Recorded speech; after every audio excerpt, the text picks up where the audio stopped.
అందరికీ నమస్కారం. మీనాకుమారి చదలవాడ. ఈరోజు ఒక టీచర్గా నాకున్న ఎక్స్పీరియన్స్ బట్టి మీకు చెప్తున్నాను.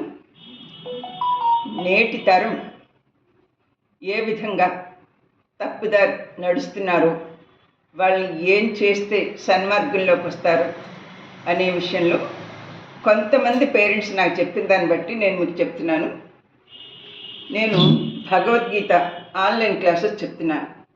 స్కూల్ టీచర్గా రిటైర్ అయిపోయినప్పటి నుంచి నేటి ఈ తరం వాళ్ళు ఏం చేస్తున్నారంటే టెక్నాలజీ అనేదాన్ని కొంతమంది మంచికి వాడుతున్నారు, మరి మిగిలిన కొంతమంది చెడు వ్యసనాలకు బానిసలు అయిపోతున్నారు. ముఖ్యంగా తల్లిదండ్రులు వాళ్ళ విషయంలో శ్రద్ధ తీసుకోవాలి. గారాబంగా పెంచవచ్చు, కానీ స్కూల్లో టీచర్స్కి ఒక్క దెబ్బ వేయటానికి కూడా వాళ్ళకి అర్హత లేదు. ఎలా మొక్కై వంగంది మానే వంగుతుందా? ఏమవుతోంది నేటి తరం? రేపటి భవిష్యత్తు తలుచుకుంటే బాధాకరంగా ఉంది. దీనన్నిటికీ ఒకటే మూల కారణం ఏంటంటే భగవద్గీత ఉత్తమమైన మానవ జీవనానికి చక్కని మార్గదర్శనం. భగవద్గీత నుంచి నేర్చుకోవాల్సిన వల్ల సమస్యలు వాళ్ళంతటి వాళ్ళే పరిష్కరించుకుంటారు. దైవభక్తి, జ్ఞాపక శక్తి, మానసిక వికాసము కలుగుతుంది. ముఖ్యంగా జీవితంలో ఎదురైనటువంటి సమస్యలను భయపడకుండా వారే పరిష్కరింపజేసుకునేలాగా తయారవుతారు.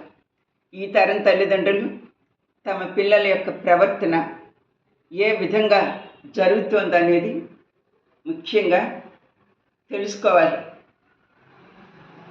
ఈ విద్యార్థులు వాళ్ళ జీవితానికి ఒక లక్ష్యంగా ఏర్పరచుకోవాలి. అలాంటి సందిగ్ధావస్థలో ఏం చేయాలో తెలియని స్థితిలో ఉన్న విద్యార్థులకు విద్యార్థి దశ నుంచే భగవద్గీత నేర్పించినట్లయితే, వారి దృష్టిని భగవద్గీతపై మళ్లించినట్లయితే, ఈ భగవద్గీత సకల మానవాళికి సంబంధించిన గ్రంథం. ఒక జాతి మత కులం అని లేదు. భగవంతునితో చెప్పబడింది భగవద్గీత. 18 అధ్యాయాలున్న విజయానికి 18 మెట్లు ఉన్న ఇది ఒక జ్ఞాన విద్య, ఒక బ్రహ్మ విద్య. భగవంతునితో చెప్పబడింది కాబట్టి వేదాల సారాంశం ఉన్నది. కాబట్టి వారిలో అంటే విద్యార్థుల్లో ఉండే కోపము, అహంకారము అన్నీ వెంటనే నశిస్తాయి. వాళ్ళకి వివేకవంతులవుతారు. ఏం చేయాలనేది వాళ్ళంతట వాళ్ళ వ్యక్తిత్వ వికాసం కలుగుతుందన్నమాట. ఉదాహరణకి 11 లక్షల మంది సైన్యం ఉన్నారు, ధనబలం ఉంది అనే గర్వంతో కౌరవులు 7 లక్షల సైన్యం ఉన్న పాండవులపై యుద్ధం చేసి ఓడిపోయారు. దానికి కారణం వాళ్ళల్లో ఉండే అహంకారం, ఆ ధనబలం, అధర్మపరులు. కాబట్టి ఎప్పటికైనా సరే అధర్మం ఓడిపోతుంది. పక్కదారులు పట్టిన ఎవ్వరూ నడవద్దు. నేటి విద్యార్థులు ధర్మం మాత్రమే గెలుస్తుంది. ఇది భగవద్గీత నుంచి మనం తెలుసుకోవాల్సినటువంటి విషయాలు. ముఖ్యంగా మనం ఎన్నో గ్రంథాలు చూస్తున్నాం.